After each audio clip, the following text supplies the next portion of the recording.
Hello everyone, today in this video we are going to talk about a cyclotron. So after this video you should be able to explain the construction and the working of a cyclotron. Cyclotron is a device to accelerate a charged particle to very high speed. A charge can be accelerated to very high speed by applying the mutually perpendicular electric and magnetic field to it. Construction. It has two very strong electromagnet which produces a uniform magnetic field.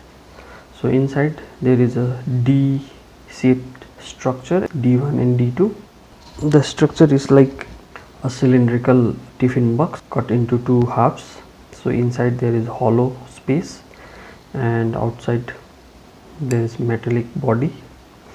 When a potential difference is applied between these two D's, there exists an electric field, and if you leave a charge there will be force on a charge and charge will go inside one of the structure, and outside there is electric field and inside the conductor there is no electric field. So electric field exists between the gap between these two D's. So this is a real structure of D. These two D's are connected across a high frequency oscillator, and this oscillator changes the polarity of these two D's frequently, and there is one window and a deflecting plate through which an accelerated charge can come out. So this is the construction. This is the window and this is the deflecting plate, and this deflecting plate will deflect the charge out of these two D's. Now let us understand the working of a cyclotron. These are the two D's of a cyclotron and a uniform magnetic field going into the plane of screen, and this is a target. I want to hit this target with a charged particle, and this is a positive charge I am keeping in the gap between these two D's. So when I switch on this oscillator, suppose this plate is at negative potential and this at positive potential, so there will be attractive force on this charge due to this plate and repulsive force on this charge due to this plate. There will be force on this charge due to which it will accelerate towards the negative plate, but inside the plate there is no electric field, so there will be no force due to electric field, but there is magnetic field inside. The charge is moving towards left, magnetic field is into the plane of the screen, so there will be downward force due to which it follows a semicircular path.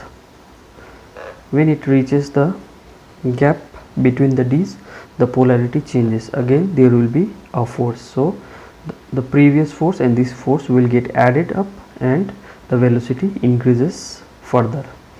So same thing now, inside there is no electric field but there is magnetic field, so because of this there will be a force which is in upward direction, due to which it follow a circular path in upward direction.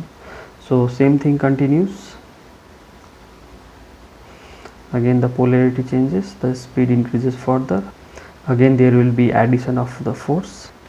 Finally when I get the required velocity, I put a deflecting plate, due to which this charge will get attracted towards this plate and it will come out of the D and it will hit the target. Let's see the same thing again. So here you can see the oscillator changing the polarity of the plates and it hits the target. So same thing from another angle. So it's a charge, now it is accelerating and deflected by the plate and it will hit the target. So this is the working. You can pause and copy. So same thing I have explained before. The resonance condition is the condition when the polarity of two plates changes every time the charge comes in the gap between the plates. This resonance condition is very important to achieve very high speed, otherwise the charge cannot be accelerated. So let's see the theory.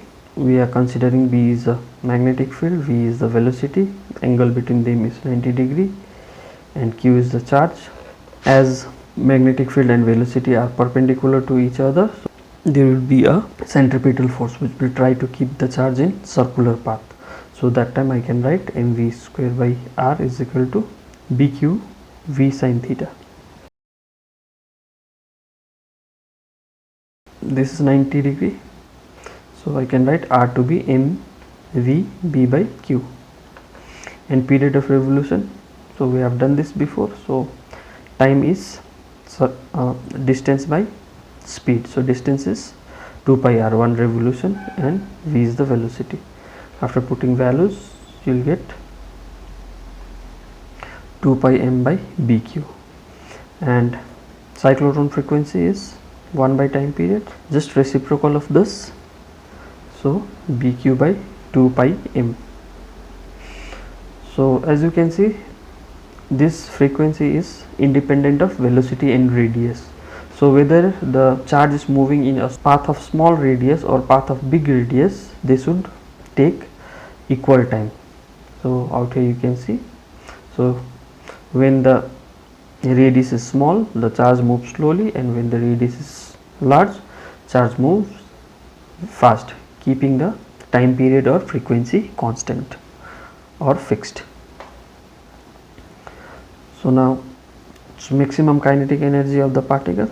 So suppose V0 is the maximum velocity of charged particle with which it comes out of the cyclotron, and R0 is the maximum radius that charge follows inside the D. So we can write centripetal force is equal to magnetic force, again same thing. So V0 is BQ R0 by M. So we know kinetic energy is half mv square, so there is V0 for maximum velocity, so put the values and you will get the maximum kinetic energy is half m and m square, one m will get cancelled, so half b square q square r0 square by m is the maximum kinetic energy. So uses of cyclotron, so it is used to study the nuclear reaction. It is also used in medical diagnosis and treatment of cancer, and it is used to implant ions, meaning we can put some ions into a substance so that its character is modified, and even to synthesize new materials. So limitations of cyclotron. According to Einstein's special theory of relativity, the mass of a particle increases with speed. So when the particle move with very high speed, its mass also increases. When the mass increases, the frequency of revolution also changes, due to which the frequency of revolution and the frequency of oscillator do not match. As a result, resonance condition is disturbed and the velocity does not increase further. For very high speed of charged particles, cyclotron does not work properly. Second limitation, cyclotron cannot be used to accelerate an electron. Because of small mass, the change in speed of electron will be very high as compared to proton, so due to which it goes out of the resonance condition. So if it goes out of the resonance condition, it will not get the force at the right time to accelerate it properly. So cyclotron cannot be used to accelerate uncharged particle. If the particle is neutral, there will be no magnetic or electric force on the particles. Cyclotron was invented by Ernest O. Lawrence, for which he got the Nobel Prize in 1939. So this is a real picture of a cyclotron which was invented by Lawrence, and this is the modern